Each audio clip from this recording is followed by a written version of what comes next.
Ce matin, je vais vous donner 3 images. La première, vous la connaissez presque tous.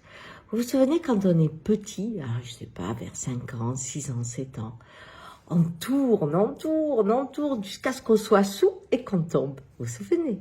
Première image. Deuxième image. Vous pensez aux patineurs et aux patineuses. Eh bien, quand ils font la toupie, ça commence, ils ont les bras comme ça, puis ils se referment et hop, on ne voit plus rien. Ils font cette toupie, on ne les voit plus. Ils sont complètement refermés à une vitesse incroyable.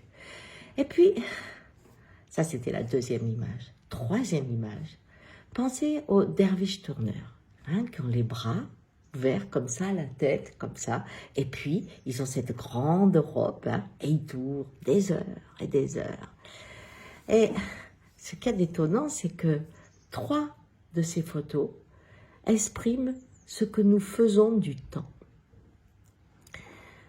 L'accélération est devenue le principe même de notre vie.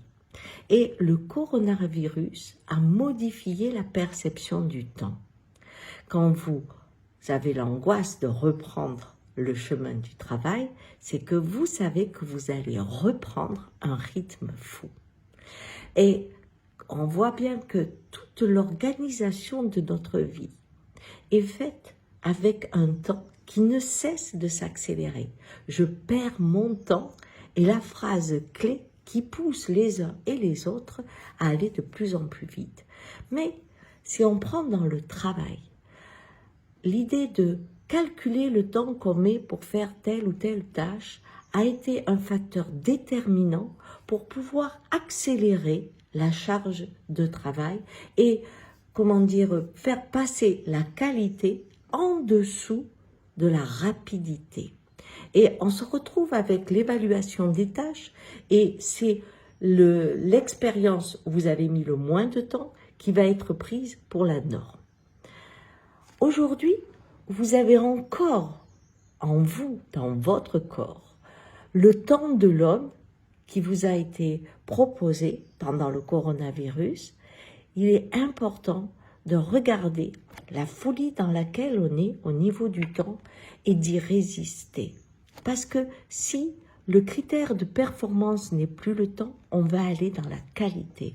Si je dois organiser le travail à la maison, il est important que ce ne soit pas le facteur temps qui détermine votre activité, mais que ce soit la qualité des objectifs qui permettent d'évaluer ce que vous faites.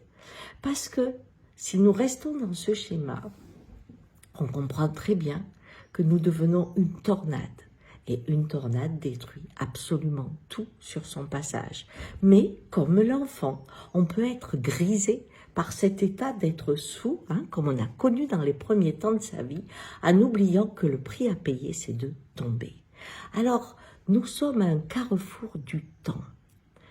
Si on ne change pas notre façon d'organiser les tâches et que nous ne mettons pas la qualité à la place du temps, nous allons rentrer dans un schéma d'esclavage innovant au possible.